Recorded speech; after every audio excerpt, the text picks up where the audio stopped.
సభకు అధ్యక్షత వహించినటువంటి నిరుద్యోగ జేఏసీ చైర్మన్, రాష్ట్ర బీసీ సంక్షేమ సంఘం వర్కింగ్ ప్రెసిడెంట్ నీలం వెంకటేష్ నిరంతరం నిరుద్యోగుల గురించి పోయినసారి కేసీఆర్ను దించడంలో రేవంత్ పాత్ర కంటే నీలం పాత్రనే ఎక్కువది. నిరుద్యోగుల మీటింగ్ రోజుకోటి అలసిపోతాడే అనుకోండి, అలసిపోయిన మనిషిని నేను ఒక్కనే ఉన్నా అనుకుంటుంటే వెంకటేష్ గారికి, అదేవిధంగా మా ఆంధ్రప్రదేశ్ రాష్ట్ర బీసీ సంక్షేమ సంఘం ప్రెసిడెంట్ నాగేశ్వరరావు గారు, ఆయన తనకెంత ఎన్ని కార్యక్రమాలున్నా నా జాతి కోసం పోరాడాలనే తపనతోటి పోరాడుతూ ఎన్ని అడ్డంకులు అవరోధాలు ఎదురైనా జాతీయ ముఖ్యం, నా బీసీ జాతి అని పోరాడుతున్న నాగేశ్వరరావు గారికి, అదేవిధంగా లేడీ టైగర్ ఆంధ్రప్రదేశ్ ఇన్ఛార్జ్ మహిళా సంఘం ప్రెసిడెంట్, అదేవిధంగా బీసీ సంఘం ఇన్ఛార్జ్, అక్కడ అనేక కార్యక్రమాలతోటి ఎవరికి ఒక పార్టీ లేక, సంఘం కాదు బీసీ సంక్షేమ సంఘం అంటే ఆంధ్రప్రదేశ్ ఒక పార్టీ లేక చూస్తున్నారు నాయకులందరూ. ఆ విధంగా అక్కడ బలమైనటువంటి ఉద్యమాన్ని నిర్మాణం చేస్తున్నటువంటి నూకానమ్మ గారికి, ఇక ఈరోజు ప్రధాన కార్యదర్శిగా, ఆంధ్రప్రదేశ్ ప్రధాన కార్యదర్శిగా నియమితులైన యువ నాయకుడు, ఆ ప్రకాశం జిల్లాలో పడిన మంచి పేరున్నటువంటి నాయకుడు గంజి ప్రసాద్ గారికి, అదేవిధంగా అనంతయ్య, అంజి, సతీ, రాష్ట్ర ప్రజలందరూ కూడా అజ్ఞాయితున్నారు. ఏంటిదంటే ముఖ్యమంత్రి నిరుద్యోగి ఉన్నటువంటి రేవంత్ రెడ్డిని ముఖ్యమంత్రి అనే ఉద్యోగం నిరుద్యోగులు ఇచ్చారు. ఆయన కాంగ్రెస్ పార్టీ ఇవ్వలే. ఆయన అనుకుంటున్నాను కాంగ్రెస్ పార్టీ గత ఎన్నికలు ఎక్కడ ఉంది? కేసీఆర్ దాటికి తట్టుకోలేక కకావికలై ఒక మూలకు నక్కిపోయింది. అప్పుడు రాష్ట్రం లోపల నిరుద్యోగులందరూ పట్టుబట్టి ఉద్యమాలు అందరం చేసి పోస్టులు ఇస్తలేరు కేసీఆర్ అని చెప్పి పెద్ద ఎత్తున ఉద్యమాలు చేసి ఈయన కనిపించిండు. అక్కడ కేసీఆర్ని తిట్టి ఈయన ఒక వేగు చుక్కలాగా కనిపించాడు. అప్పుడు ఆయనకు మద్దతు ఇచ్చి గెలిపించాం. కేసీఆర్ను ఓడించే దమ్ము నీకుందా అని నేను రేవంత్ రెడ్డిని ప్రశ్నిస్తున్నా. ఆయన వేలు నూనుకొని పోయిండు, మహాబలాఢ్యుడు అయిండే.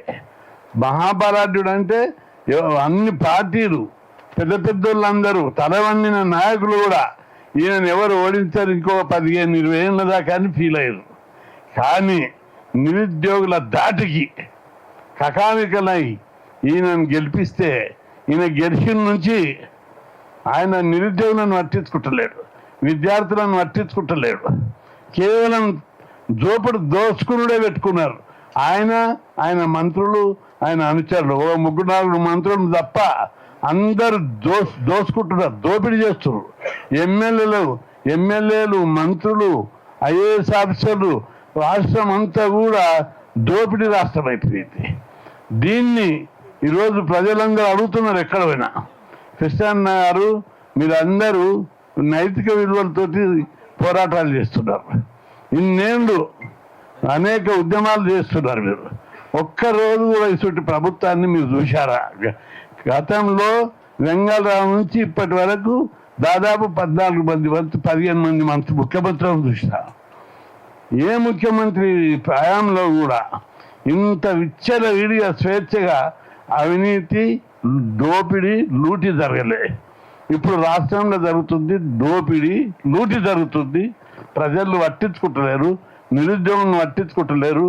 భూములు సహా, ఎన్ని రకాల భూములు సహా, అదాని భూములు సహా, ప్రభుత్వ భూములు సహా, ఏ భూమి అనేది మిగిలకుండా ఇట్లా ఎక్కడ భూమి ఉంటే అక్కడ లీడర్ అందరూ పోయి గద్దలేక వాలి అక్కడ పట్ట భూములు కూడా గుంజుకునేటటువంటి మొత్తం దిగజారిపోయినటువంటి వ్యవస్థలో ఈరోజు మనం జీవిస్తున్నాం.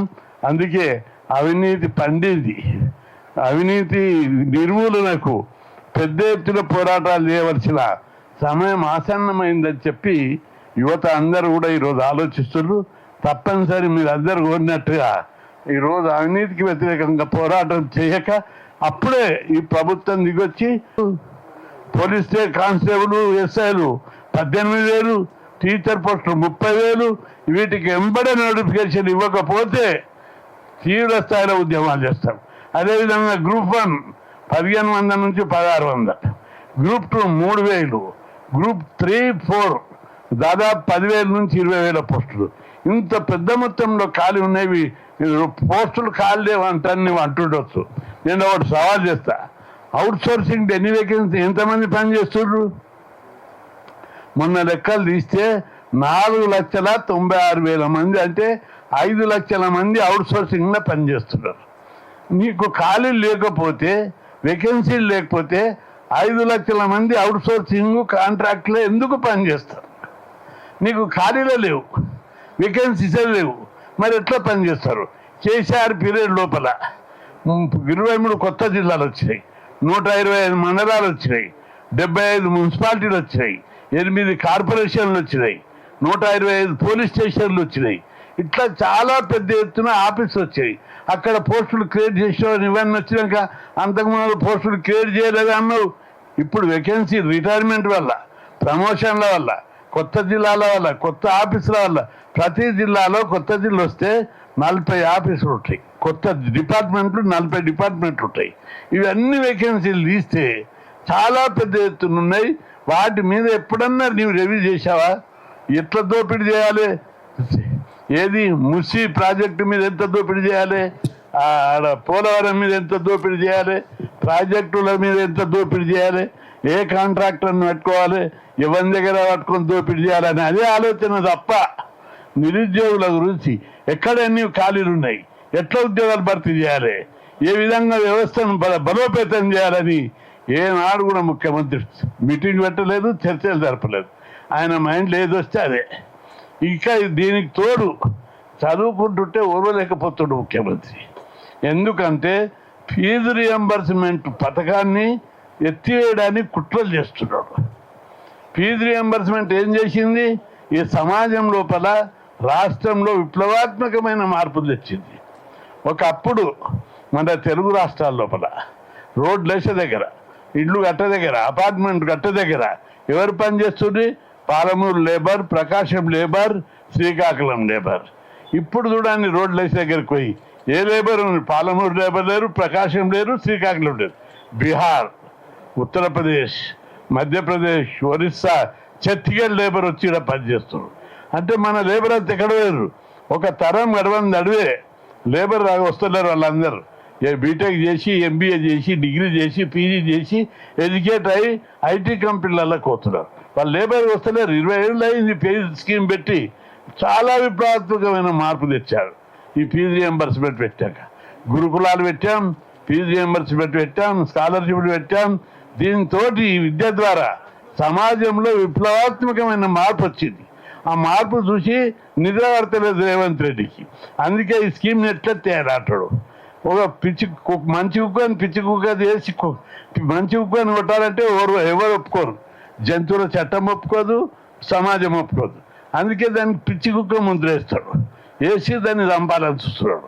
ఫీజుల స్కీమ్కు వచ్చిన నుంచి పైసలు ఒక్క పైసా కేటాయించకుండా 10,000కు తీసుకుపోయాడు. 10,000 ఆడున్నాయి నా దగ్గర, పేగులు తీస్తే కూడా లేవు, కడుపు దోస్తే కూడా లేవు నా దగ్గర, అప్పు కూడా దొరకలేదని చెప్తాడు ముఖ్యమంత్రి. నేను అంటున్నా ఈ స్కీమ్కి ఎంత పడుతుందో చెప్తే నీ ఇజ్జత్ అవుతుంది. ఈ ఫీజుల స్కీమ్కు సంవత్సరానికి 2,500 కోట్లు. అందులో కేంద్ర ప్రభుత్వము ఎస్సీ ఎస్టీలకు 1,000 కోట్లు ఇస్తుంది. ఇక నువ్వు బీసీ, మైనార్టీ, ఎస్టీలకు 15 నుంచి 1,600 కోట్లు ఇచ్చి పథకం అంటే సంవత్సరానికి 1,500-1,600 కోట్లు ఇవ్వనికే బడ్జెట్ లేదా?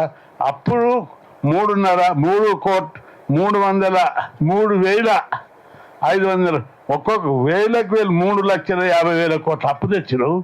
6 లక్షల కోట్లకు పైగా ఆదాయం వచ్చింది. మొత్తం 10 లక్షల కోట్ల ఆదాయంలో ఈ 30 నెలల కాలంలో నీకు సంవత్సరానికి 1,500 కోట్లు ఈ చదువుకున్న పిల్లలకి ఎవరికి రాలేదా? ఏదన్నా ఒక్క మంచి పని చేసావా? మున్సి ప్రాజెక్టులు ఏమున్నాయి? దోమలు ఉన్నాయి. నువ్వు దోమలను తీసేస్తావా? లేకపోతే అక్కడ మున్సి ప్రాజెక్టు సుందరీకరణ ఏం చేస్తావు? ఎవరి కోసం? ఇక్కడ మనుషులను సుందరీకరణ చేయి, ముసి సుందరీకరణ కాదు. ఫోర్త్ సిటీ అక్కడ నీ భూములు ఉన్నాయి, మొత్తం నీ భూములకు ధరలు పెరగాలని ఫోర్త్ సిటీ. ఈ విధంగా రాష్ట్రం అధోగతి పాలు చేస్తున్న ఈ నీకు తప్పనిసరి నిరుద్యోగులందరూ తగిన బుద్ధి చెప్తారు. అందుకే మేము నీ జోలికి రావద్దంటే 2.5 లక్షల ఉద్యోగాలు భర్తీ చేయి, 18,000 కానిస్టేబుల్కి ఎమ్మడి నోటిఫికేషన్ అయ్యి, 30,000 టీచర్లకు వెంటనే నోటిఫికేషన్ అయ్యి, ఫీజు రియంబర్స్మెంట్ బకాయిలు, అదేవిధంగా గ్రూప్ 1 గ్రూప్ 2 వేస్తే మా పిల్లలు చదువుకుంటుంటారు. నీ జోలికి రావు, లేకపోతే నిన్ను తిరగనీయం, నిన్ను నిద్ర పట్టనీయం. ఇక ముందు కలెక్టరేట్ ఆఫీసులు కాదు మేము చేసేది, ఎమ్మెల్యే క్యాంప్ ఆఫీసులు, మంత్రుల పర్యటనలు, వీటిని అడ్డుకుంటామని చెప్పి ప్రభుత్వాన్ని నేను హెచ్చరిస్తున్నా. అందుకే నిరుద్యోగులు, బీసీలు ఈ సమస్యల మీద పెద్ద ఎత్తున ఉద్యమానికి సిద్ధం కావాలి. ఆంధ్రప్రదేశ్ ముఖ్యమంత్రిని చూసి నేర్చుకో.